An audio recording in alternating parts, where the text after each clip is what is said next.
I regretfully forgot my wallet again, so I asked if my friend could cover the bill. When my niece's school had an extended break, it became a routine for my single mother's sister-in-law and her daughter to stay at our house. Initially, I sympathized with her situation and believed in helping out, but over time, she began taking it for granted. One day, she insisted on going to a new outlet mall nearby, and reluctantly, I agreed. However, she conveniently forgot her wallet and demanded that I pay, frustrating me. Despite this, I didn't want to disappoint my sweet niece, who often went without due to their circumstances. Reluctantly, I covered the cost, insisting my sister-in-law repay me. Unfortunately, it didn't end there. On another occasion, my sister-in-law demanded another trip to the outlet mall, and this time, I was determined not to give in. My husband and I, in our 30s and married for 5 years without children, had discussed the possibility of infertility and decided to let things happen naturally. Our parents were supportive, understanding that not every couple follows the same path. Though still hopeful for children, we were planning our future without excluding the possibility of living without them. My younger brother, still single, once joked about having lots of kids for my share, seemingly unaware of our fertility discussions. Meanwhile, my husband's older sister, the sister-in-law in this story, was a single mother who regularly visited us during her daughter's school vacations. While I suggested alternatives, she insisted on staying, citing financial hardship. My niece, adorable and well-behaved, quickly became close to us, creating cherished summer memories at our house. As she entered middle school, the expenses began to mount with stationery, magazines, and fashion. Despite not wanting to interfere, my husband and I decided to give a generous middle school entrance gift. Touched by the thoughtful thank you letter, we looked forward to enjoying our separate vacations due to his work commitments. However, after Marine Day, my sister-in-law and niece unexpectedly arrived, announcing their month-long stay, reminiscent of previous years. I reminded her of our agreement to end these extended stays, but she brushed it off, saying, "I'll just stay in the room." Entering the room confidently, my sister-in-law remarked, "I've used it every year," while my niece hesitated, urged by her mother.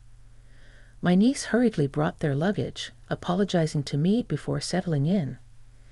My sister-in-law suggested a visit to a new nearby outlet mall, controlling the air conditioner and changing settings, expressing delight and not worrying about saving electricity while sipping on a chilled beer my husband had prepared. Frustrated, I called my husband, who couldn't leave work due to their unexpected visit. He asked me to handle his sister for the time being, promising to talk to her when he got home, even if it meant working late. Troubled by her unexpected stay, I couldn't ask him to leave work early. Reluctantly, I decided it was better to take my sister-in-law and niece to the outlet mall than to have them linger around the house. Seemingly interested, my niece nodded along with her mother's conversation, despite my reservations. I couldn't bring myself to ask her to endure it, especially considering she's my husband's relative. Unprepared for lunch and with unexpected guests, I reluctantly agreed to take them to the outlet mall. Acting for a bus due to the heat, my sister-in-law begrudgingly understood the situation. As we arrived at the outlet mall, she started fussing about forgetting her wallet. Her explanation about mistakenly putting her credit card back in her wallet didn't make sense. While I pondered her story, my niece looked momentarily disappointed but soon smiled, saying she's happy just looking around.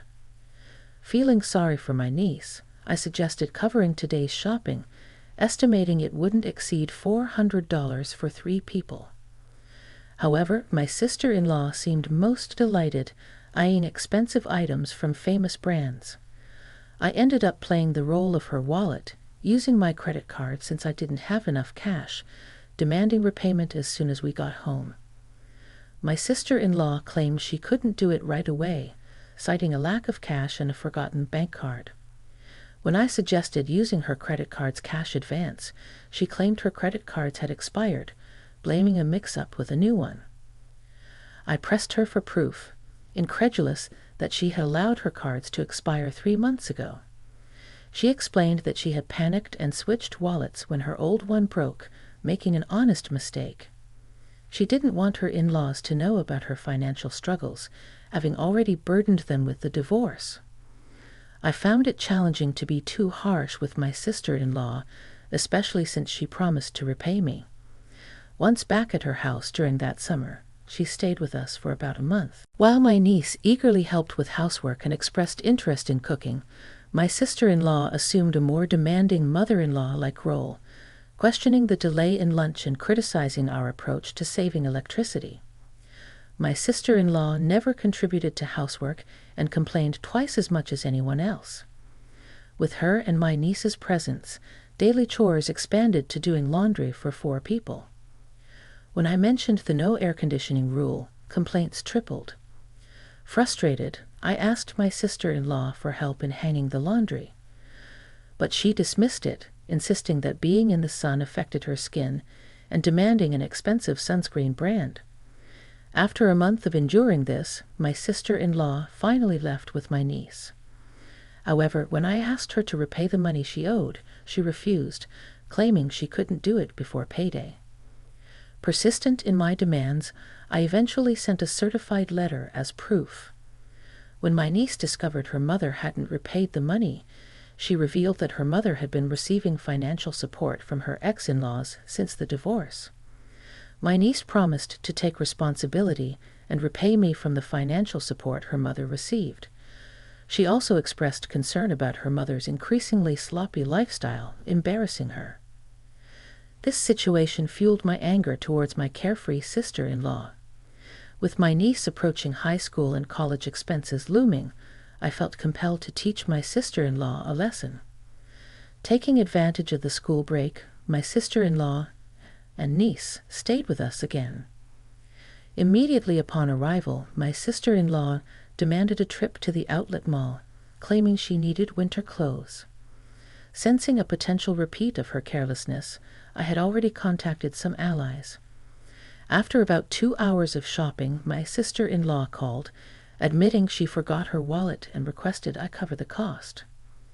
Half of me thought it was typical, while the other half was exasperated. Claiming that my niece wasn't feeling well, and we had already gone home, I declined to cover her expenses. Infuriated by her carelessness regarding her daughter, I emphasized that all she had to do was admit she didn't have enough money and return the items. Why did I have to cover the expenses for her shopping? Regardless, I needed to proceed with my plan. I informed her that I would be back soon after dropping my niece off at home. She questioned the time frame, and I mentioned I had just reached a new nearby bus stop, indicating it would take another hour using public transportation. Surprisingly, she accepted this without demanding a taxi, making me suspicious that she might be up to something. She likely didn't want to risk me not coming back if she complained too much. An hour later, I arrived at the designated store with my collaborators. My sister-in-law was there, arms full of clothes and bags, instructing the staff to add more items. It seemed she planned to shop even more while awaiting my return. When I greeted her with an apology for the delay, she was surprised to see familiar faces beside me. Alongside me stood my husband, who was supposed to be at work, and then my father-in-law appeared, changing my sister-in-law's expression from surprise to confusion. She stammered, questioning why my husband was there. In truth, I had informed him about her failure to repay the money, and he was aware of everything that had transpired. He had agreed with my plan and was actually at home on a day off, hiding in the bedroom when my sister-in-law arrived. I had followed our plan and told her he was at work, and she believed me without checking.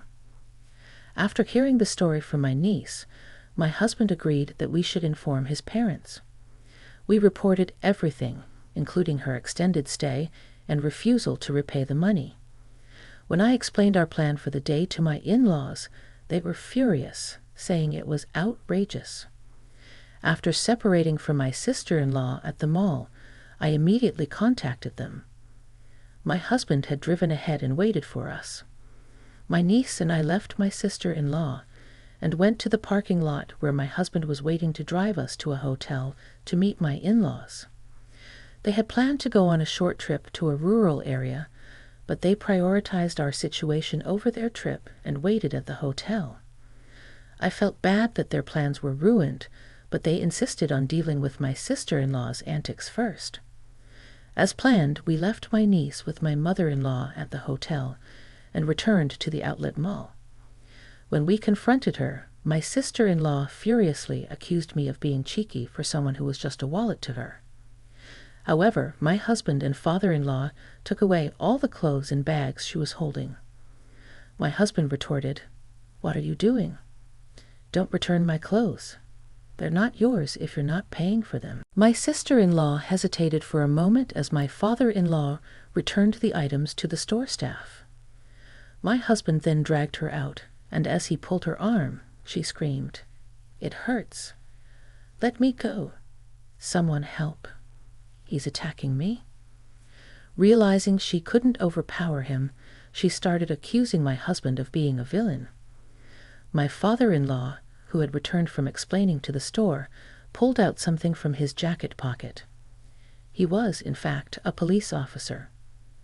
"I just happened to witness the incident," he explained, and everyone around us stopped listening to my sister-in-law's complaints. They pushed her into my husband's car parked in the lot. After reporting her actions to my in-laws, my father-in-law immediately checked her bank account.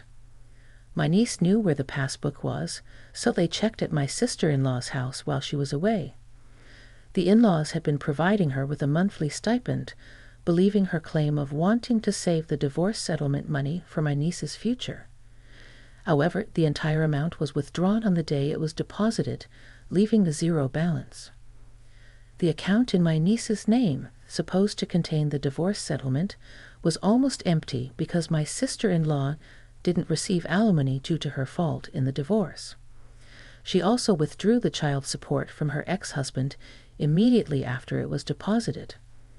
Furthermore, she confessed to not working, despite telling her parents she was. She spent her days leisurely using the support money and child support.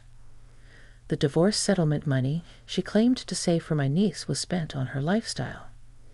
When it ran out, she planned to make me buy designer goods and sell them for cash. She even boasted about how well-known Target outlet items sold. My father-in-law hung his head in shame and apologized to us. Despite feeling sorry for my father-in-law, I showed them a video as evidence. It captured my sister-in-law red-handed. Whenever she and her daughter stayed with us, my husband's and my belongings mysteriously disappeared. It was too coincidental to happen every time, and more items vanished with each visit. Without proof, I couldn't accuse her, but I kept an eye on her. After she didn't repay the money I had fronted, I couldn't watch her all the time, so I installed hidden cameras in our rooms. Multiple times during her stay, she seemed to be searching our room when I was out. Finally, she began to blatantly steal. Just before leaving, there were times when she had checked the location many times and would go straight to her destination and steal what she was looking for. With practiced skill, she knew exactly where to go, swiftly taking specific items like my jewelry and my husband's luxury watch. The cameras caught her in the act, even capturing her face as she didn't notice them. My father-in-law, a police officer, was visibly furious, saying it's shameful to have a criminal in the family. He was overwhelmed with anger and sadness. When confronted, my sister-in-law brazenly claimed she had already sold the stolen items. My father-in-law instructed us to file a police report and submit the video as evidence. However, we were hesitant about turning in our own family. It's not a crime among names, right? We don't count someone who exploits kindness and repays generosity with evil as family, my husband said as he started the car engine. My sister-in-law asked, "Where are you taking me?" My father-in-law answered, To the police, obviously. She screamed as if it was the end of the world, begging us for mercy. She tried to destroy my phone, claiming it would erase the evidence, but I informed her it was just a copy and the original was safe at home. She resigned to silence when she realized she had no escape. She pleaded, "I'll repay the money, just don't take me to the police." It's not just a matter of getting your money back. The stolen items had sentimental value. It wasn't just about the money.